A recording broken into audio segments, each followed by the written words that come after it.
काँग्रेस हायकमांडनं उद्धव ठाकरे यांच्याकडे दूत पाठवलाय का असा सवाल उपस्थित होतोय, कारण काँग्रेसचे ज्येष्ठ नेते दिग्विजय सिंह हे उद्धव ठाकरेंना भेटणार आहेत।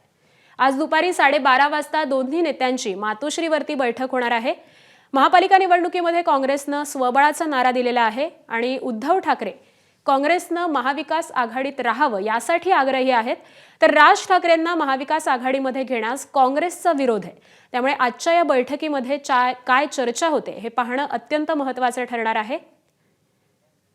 आज काँग्रेसचे ज्येष्ठ नेते दिग्विजय सिंह हे मातोश्रीवरती उद्धव ठाकरेंची भेट घेणार आहेत आणि याच संदर्भातले अपडेट जाणून घेऊयात। आमचे प्रतिनिधी वेदांत नेप सध्या आपल्या सोबत आहेत। वेदांत, काँग्रेसनं हायकमांडनं उद्धव ठाकरेंकडे दूत पाठवलाय का असा सवाल उपस्थित होतोय। आज महत्त्वाची अशी बैठक आयोजित करण्यात आलेली आहे, काय अपडेट मिळतात?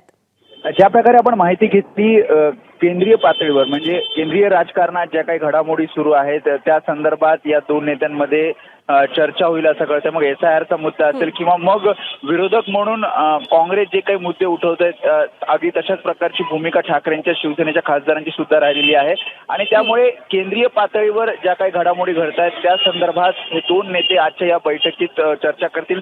दुपारी 12:30 वाजता मातोश्री दिग्विजय सिंग येतील आणि जर तू म्हणालीस की स्थानिक पातळीवर जे काही राजकारण सुरू आहे, म्हणजे मुंबई महापालिकेचं राजकारण असेल, त्याशिवाय असंही कळलं होतं की उद्धव ठाकरे मुंबई महापालिका निवडणुकीच्या पार्श्वभूमीवर हायकमांडशी चर्चा करतील आणि विरोधक एकत्र यावं याची भूमिका मांडतील। तर आजच्या या बैठकीमध्ये दिग्विजय सिंग यांच्या चर्चेमध्ये सुद्धा या अशा प्रकारची भूमिका मांडली जाऊ शकते, मात्र कारण अद्याप अस्पष्ट आहे। त्यामुळे भेटीनंतरच अधिकृतरित्या कशावर चर्चा झाली हे कळेल। आकांक्षा, धन्यवाद वेदांत या माहितीसाठी। बैठकीचे अपडेट जाणून घेऊ, तुर्तास धन्यवाद। एबीपी माझा, उघडा डोळे बघा नीट।